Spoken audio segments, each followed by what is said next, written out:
Hello, this is H.G. Bailey. Do you think this is the real Final Fantasy II, viewers? It is. On Let's Play Final Fantasy II! So, let's get started here and pick up our equipment and spells that I want to buy to start out here. Now, unlike Final Fantasy I, anyone can equip anything in Final Fantasy II here, and there are no traditional experience levels. So, like you see, there's no, level, and then here's how much experience you need to get to the next level. No, nothing like that anymore. Instead, you become more powerful depending on your actions during battle. You are what you do. If you use physical attacks, you can potentially gain a point of strength at the end of a battle. Black magic, you can gain intellect, and white magic for spirit. You also level up your weapons, shields, evasions, and magic spells like Secret or Mana there. You have a level and experience to get up to max. Whenever you get up to 100 experience, you gain a level. So like you see at the bottom there, we have our weapon skills. The first number is the level of that weapon, and the second number is your experience there. So once you get up to 100, you get another level, and that adds another hit multiplier whenever you perform a physical attack there. And it also multiplies the evasion you get from the weapon or shield that you have equipped there. So that's pretty nice. Evasion actually works the same way as weapons do as far as leveling up goes, but they don't show the experience there, obviously. The number to the right there is your chance to evade an attack. The number to the left is your level, and the number of chances you get to evade an attack there. So whenever you get targeted by a physical attack, that gives you some experience for leveling up your evasion there, but you never notice that in game or have it announced. The only way you can tell is in the stat menu here, so you want to watch out for that. Now this game kind of enforces roles like job classes for each character with the equipment and stat growth systems. So here's how I'm planning things out for my party this time around. For Firion, I want him to be pure melee with a sword and shield. So he's all set and ready to go with that. The reason I want him to do that is because I want him to focus on gaining agility. The way it works is whenever you win a battle, you have a chance to gain a point of agility that is directly proportional to your evasion percentage. If I recall correctly, at 99% evasion, you have about a 10% chance to gain a point of agility after winning a battle. Now, I want Firion to focus entirely on this because your ambush and preemptive strike rates are based on his agility alone, which makes the game a lot easier when you know that.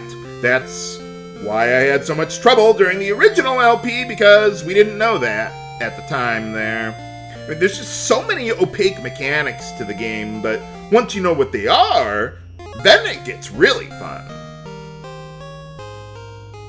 Another function of evasion percentage is that your run chance is equal to it, assuming the battle is possible to run from at all, unlike like a boss fight or trap chest encounters, things like that.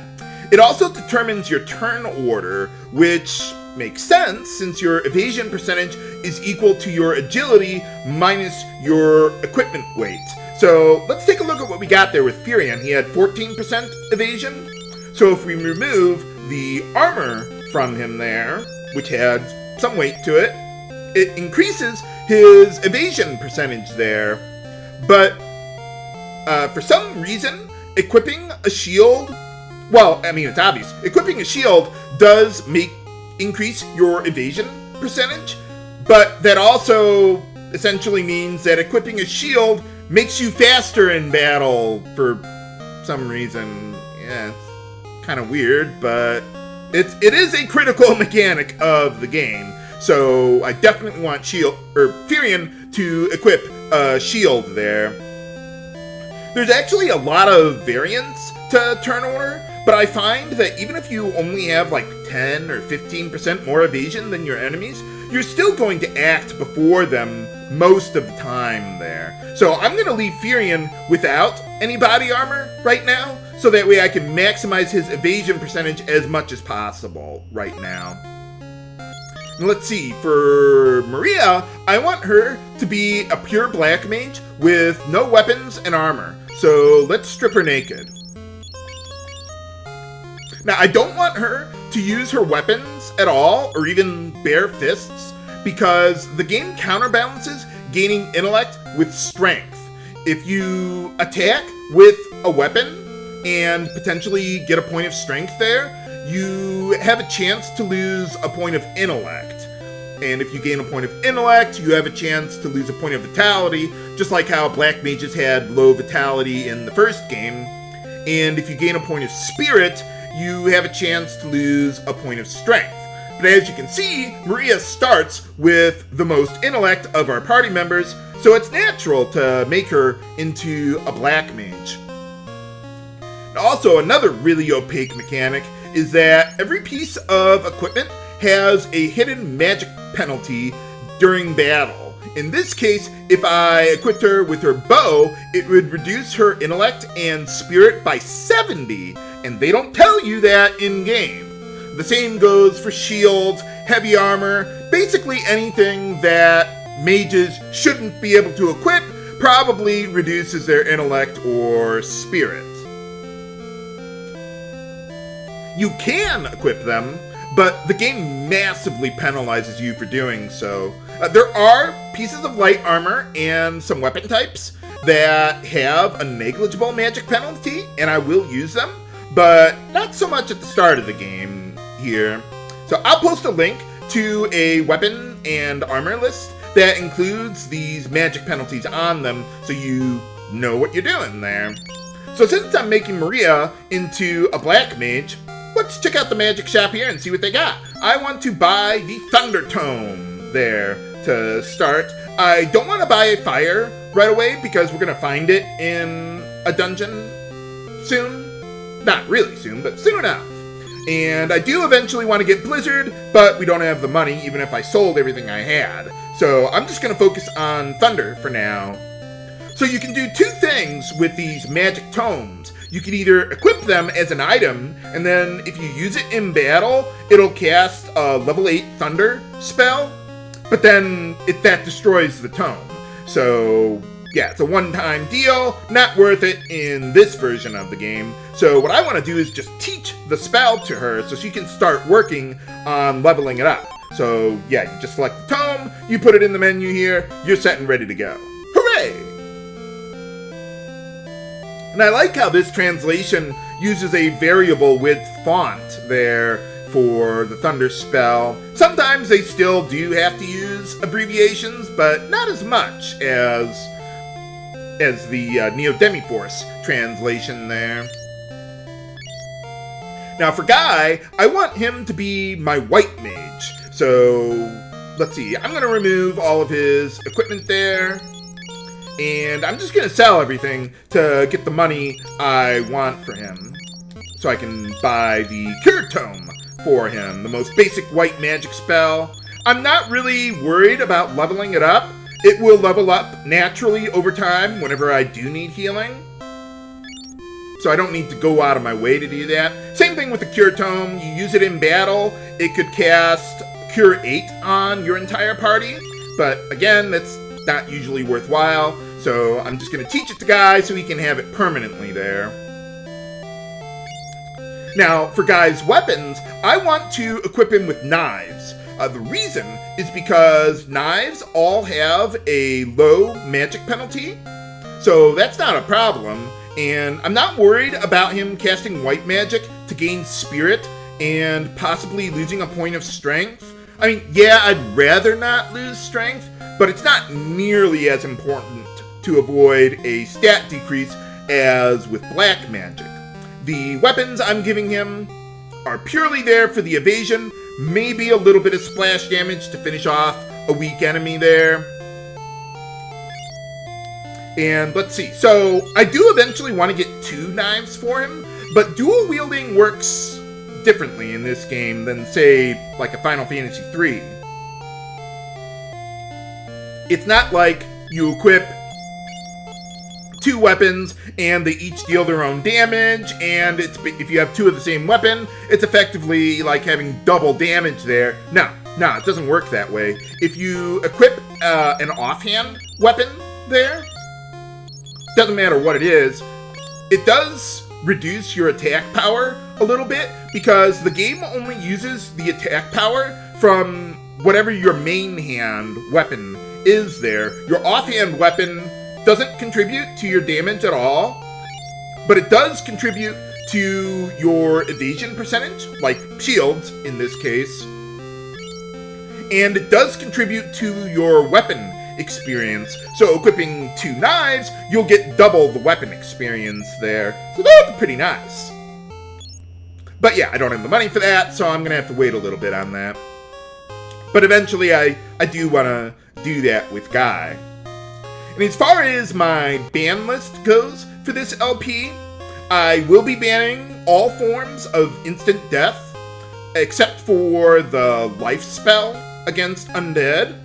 I'll be banning the berserk spell and the blood swords. And I'll explain why in detail when they become available. So let's make a backup save here, and now I want to do a little bit of farming here. So let's see what we got. Find some enemies around here. Well, that was fast. Hornets, huh?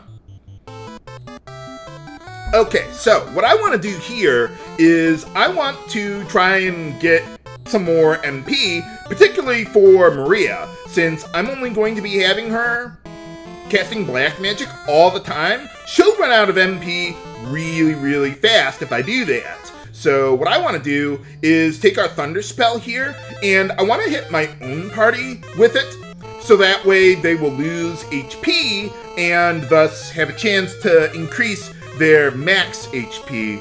Yeah, that's kind of silly there, but that's how the game works there. In order to gain HP or MP, though, you have to lose at least 10% of your maximum there. And the chance of gaining HP or MP caps at, what was it? At 50%.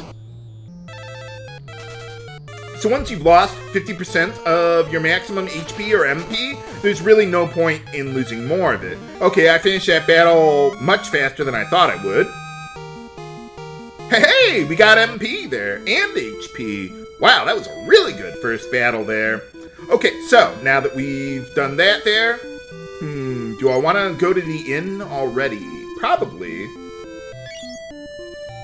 Yeah, why don't we do that? So let's go cure. Oh, actually, you know what? I can show you how that all works there. The inn also has some mechanics to it. So you see here, the price is 11 gil. The amount that you restore is equal to how much MP they need to restore. So that's 6. And then the total of the HP you need to restore divided by 4, I believe. So let's see, that's 11 and 9. Okay, so 20, so 5. Yeah, 5 and... Wait a minute. 5, 4, 11. Oh, yeah, okay.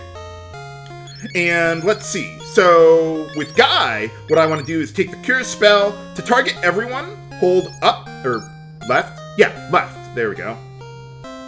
And there you go. Restores everyone's HP. And now the inn is considerably cheaper. Hooray!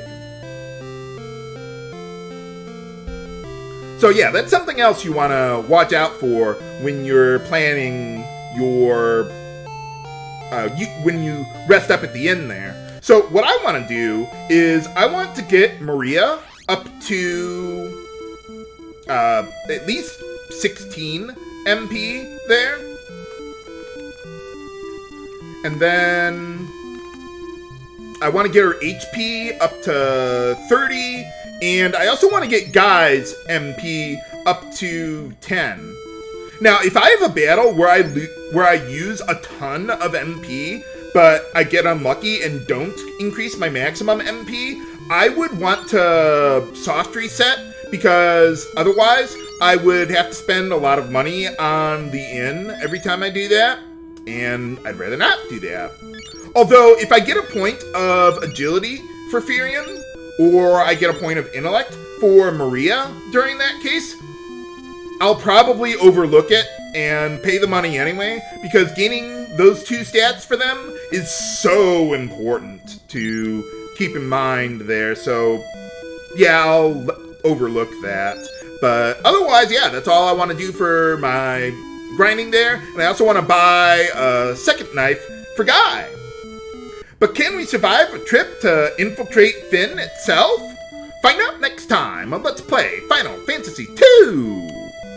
This is H.C. Bailey, signing off. Have a good day!